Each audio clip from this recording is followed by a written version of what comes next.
Evelyn Harper stood in the doorway of her small but carefully kept living room, smoothing the wrinkles from the front of her faded blue dress as she listened to the sound of laughter drifting in from the dining area. At 68, her hands were no longer as steady as they used to be, but tonight, she wanted everything to look perfect. She had spent the entire morning cooking seasoned chicken, warm bread rolls, and her late husband's favorite soup recipe, even though no one ever mentioned his name anymore. "It's just dinner, Evelyn," she whispered to herself, forcing a smile into the mirror by the hallway. The doorbell rang, and her heart jumped. "That must be them," she murmured. When she opened the door, her son, Daniel, stood there with his wife, Marissa, and two relatives behind them.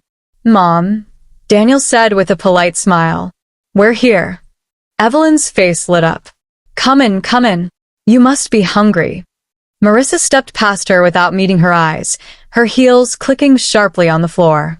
One of the relatives whispered, "Smells strong in here," and giggled. Evelyn pretended not to hear, closing the door gently behind them, already feeling something heavy settle in her chest, though she couldn't yet explain why. The dining table was set with mismatched plates and carefully folded napkins, each one placed with quiet pride. Evelyn gestured toward the chairs. "Please, everyone sit. The food is still warm." Daniel pulled out a chair for Marissa, who sat down with a sigh and crossed her arms. "You didn't have to make so much," she said flatly. "We're not staying long." Evelyn laughed softly. "I just wanted it to feel like old times. When you were little, Daniel, you used to beg for seconds." Daniel chuckled nervously. "Yeah, Mom, I remember."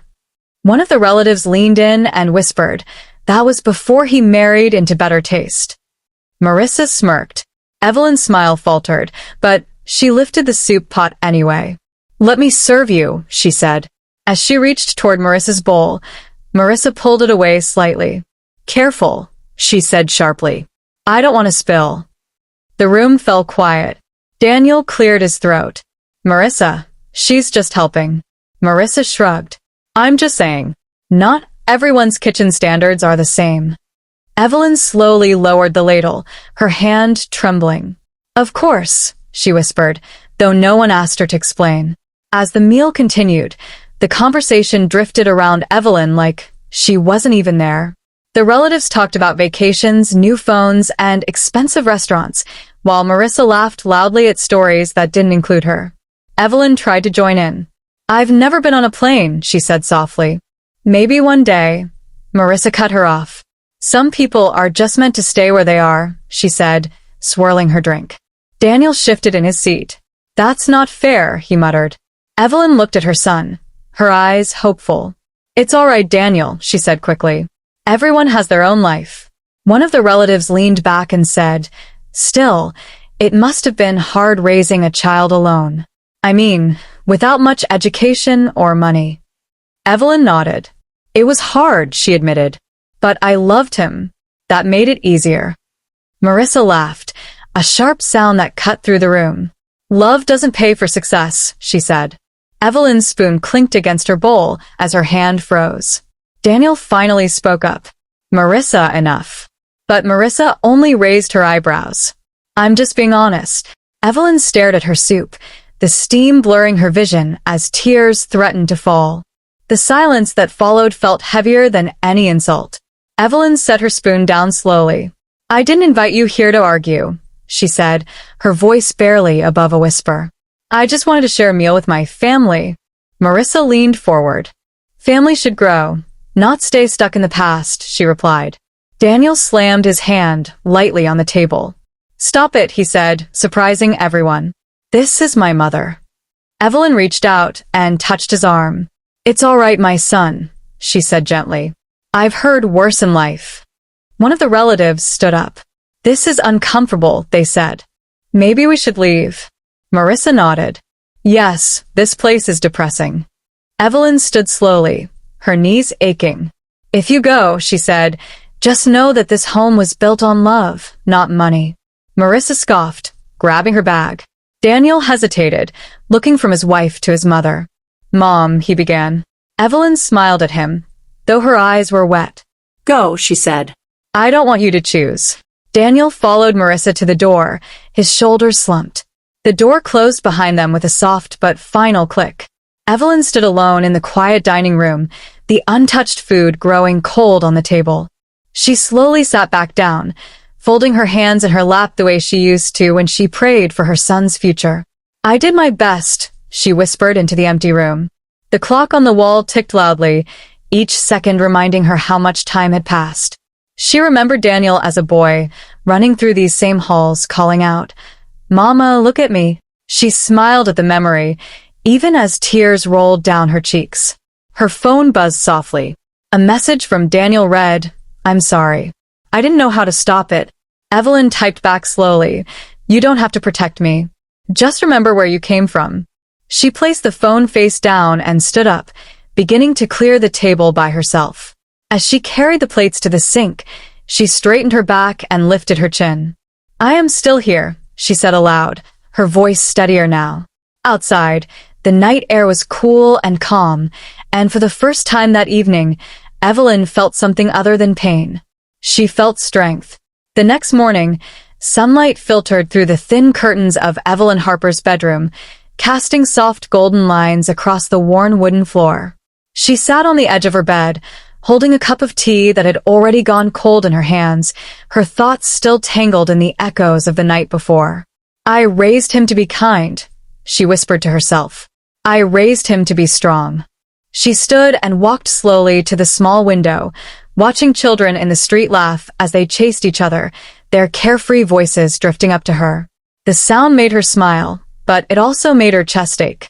Her phone buzzed again. This time it was a call. "Mom," Daniel's voice came through, quiet and unsure. "I didn't sleep last night." Evelyn closed her eyes. "Neither did I, my son." There was a pause. "Marissa says you took things the wrong way," Daniel said softly. Evelyn sighed. "Maybe," she replied, "or maybe some words are just too sharp to land gently." Daniel swallowed. "I should have stood up for you." Evelyn's voice warmed. "You did in your own way. But standing up isn't just about speaking. It's about choosing." Daniel didn't respond right away, and Evelyn could almost hear the weight of her words settling into him. Across town, Daniel sat at the edge of his couch, staring at the blank television screen while Marissa paced the living room, her heels clicking just as sharply as they had the night before. "I don't see why you're so upset," she said. "Your mother was being dramatic." Daniel finally looked up. "She wasn't," he replied. "She was hurt." Marissa folded her arms. "So now I'm the villain?" Daniel stood. "No. But you don't get to treat her like she's invisible." Marissa laughed bitterly. "You've changed," she said. "Ever since you started feeling sorry for her." Daniel shook his head. "I didn't start feeling sorry. I started remembering." He walked to the window, looking out at the street below. "She worked 2 jobs so I could go to school. She skipped meals so I could eat. That's not something you forget." Marissa's voice softened, but only slightly. "I just want a better life for us." Daniel turned. A better life shouldn't mean leaving someone behind. The room fell silent, and for the first time, Marissa didn't have a quick answer. That afternoon, Evelyn decided to visit the small community center, where she volunteered twice a week, helping children learn to read. The familiar smell of chalk and paper welcomed her as she walked in. "Miss Evelyn," a little girl named Rosie called out, running to hug her. Evelyn laughed, kneeling down despite the ache in her knees. "Hello, my sunshine," she said. The warmth of the child's arms reminded her that her life still held purpose, even when her heart felt heavy. Another volunteer, Mrs. Thompson, noticed her quiet mood. "Rough day?" she asked gently. Evelyn nodded. "Family things," she replied. Mrs. Thompson smiled knowingly. "Those are the hardest." As Evelyn helped the children sound out words, she realized how much strength she had given and received over the years. She wasn't just a mother. She was a guide, a helper, a presence in so many lives. When she left that evening, her steps felt a little lighter, her back a little straighter, as if she had remembered who she truly was beyond the pain of one cruel night. Daniel couldn't shake the memory of Rosie's laughter from a visit he had once made with his mother years ago. He found himself driving toward Evelyn's house without fully deciding to, his hands tight on the steering wheel. When he arrived, he sat in the car for a long moment, staring at the familiar front door. Finally, he stepped out and knocked. Evelyn opened it slowly, surprise flickering across her face. "Daniel?" He smiled weakly. "Can I come in?" She stepped aside. "This is still your home," she said. They sat at the kitchen table, the same place where he had done his homework as a boy. "I'm trying to figure out who I am," Daniel admitted. "A husband, a son, a man. Sometimes it feels like those things are pulling me in different directions." Evelyn reached across the table and took his hand. "They don't have to," she said.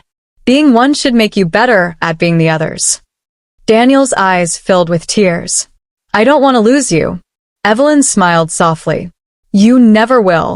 But don't lose yourself either."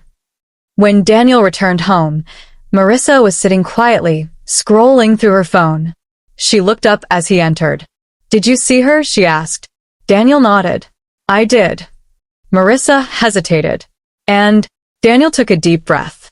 "She's not the problem," he said. "The problem is how we treat her." Marissa set the phone down.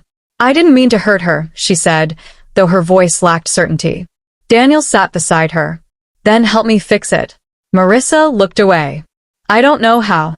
Daniel replied gently, "Start by seeing her as my mother, not as something in our way." Marissa was quiet for a long time. Finally, she whispered, "I was scared. Scared that you'd always choose her over me." Daniel took her hand. "Love isn't a competition," he said. "There's room for both of you." Marissa nodded slowly, as if trying to believe him. A few days later, Evelyn heard a knock at her door just as she was watering the small plants on her windowsill. When she opened it, Daniel stood there with Marissa beside him. Marissa's eyes were downcast. "We came to talk," Daniel said. Evelyn stepped back, letting them in.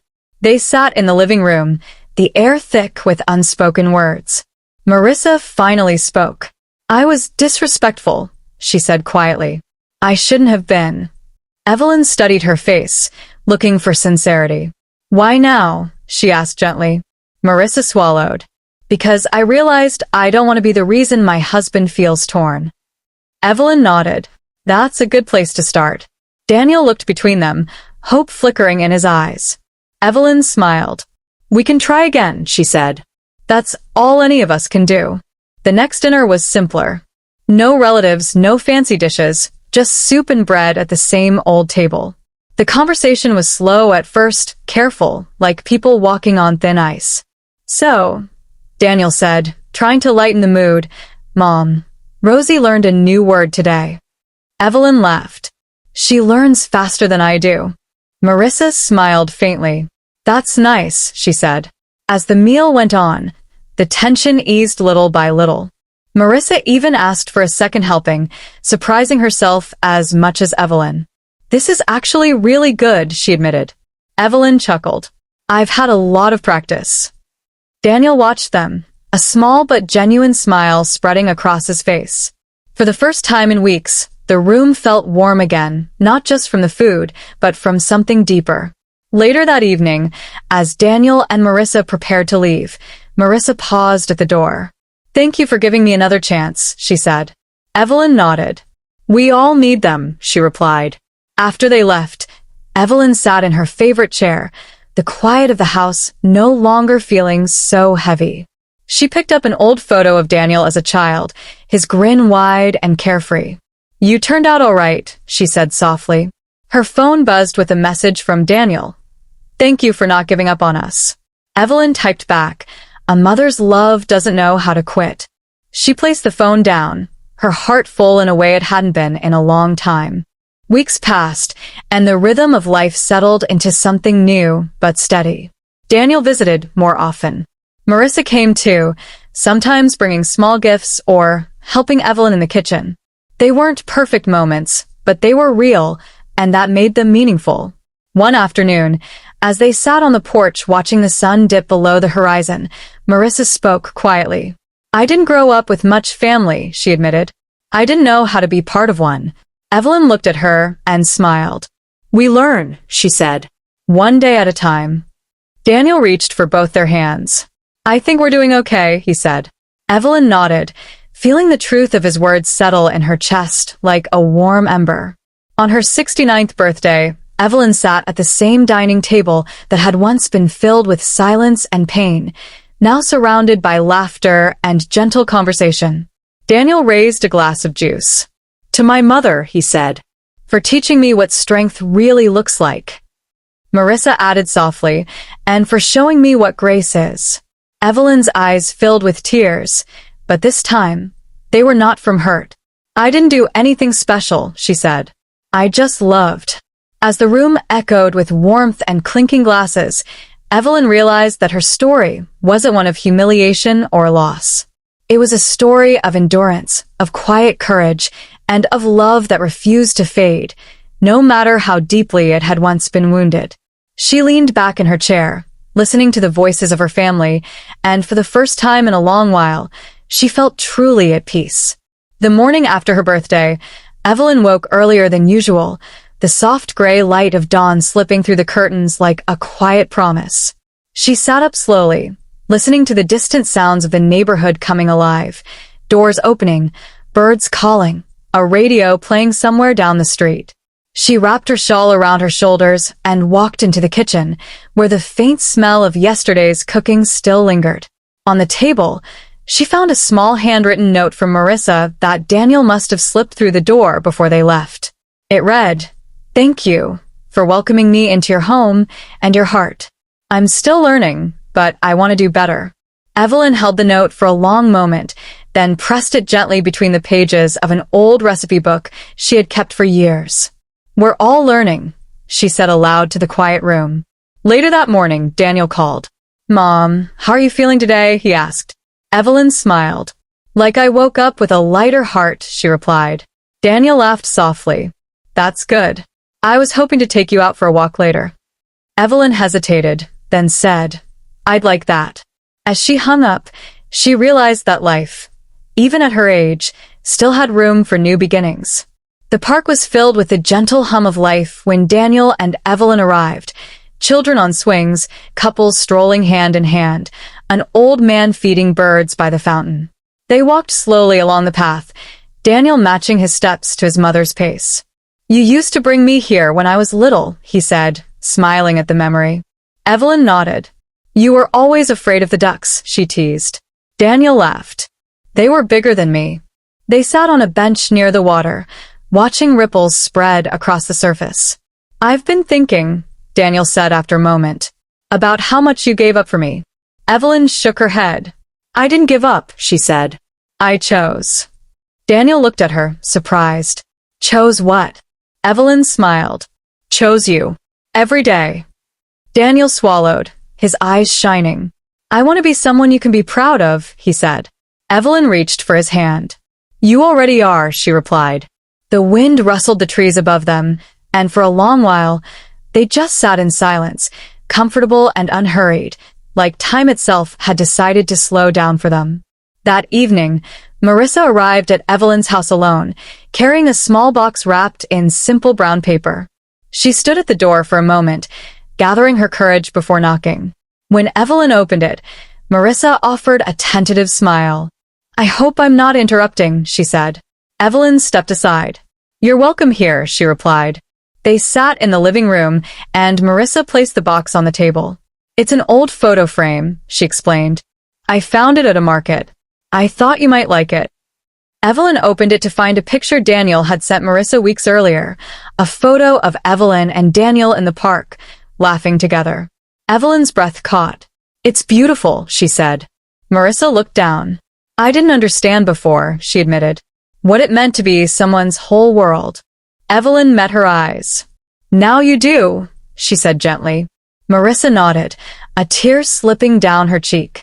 "I'm trying to be better," she whispered. Evelyn reached across the table and squeezed her hand. "Trying is how we begin," she replied. As the months passed, the house that once echoed with loneliness slowly filled with new sounds. Daniel's laughter, Marissa's footsteps in the kitchen, even the occasional knock from neighbors stopping by to say hello. Evelyn found herself hosting small gatherings again, not out of duty, but out of joy. One afternoon, as she sat on the porch shelling peas, Marissa joined her. "Can I help?" she asked. Evelyn handed her a bowl. Of course. They worked side by side, the quiet between them no longer awkward, but easy. You know, Marissa said, I used to think strength was about being in control. Evelyn smiled. And now? Marissa shrugged. Now I think it's about being kind, even when it's hard. Evelyn nodded. That's a lesson it took me a lifetime to learn. They shared a small laugh, and in that moment, something that once felt broken finally felt whole. On a warm evening at the end of summer, Evelyn sat at her dining table, writing in a small journal she had started keeping. The window was open, and the breeze carried in the sounds of Daniel and Marissa talking outside, their voices blending into a gentle harmony. Evelyn wrote about the pain she had felt, the silence that had once filled her home, and the courage it had taken to keep her heart open. She closed the journal and looked around the room, the same walls, the same table, but a completely different feeling in the air. Daniel stepped inside and kissed her on the cheek. We're heading home, Mom, he said. Marissa followed, smiling warmly. We'll see you tomorrow. Evelyn nodded. I'll be here, she replied. As they left, she turned off the lights and stood in the soft glow of the hallway lamp, feeling a deep, quiet peace settle over her. Her story, she realized, wasn't about being hurt or forgotten. It was about standing, forgiving, and loving again. She whispered one final thought into the stillness of her home. I am still here, and for the first time, she knew she always would be.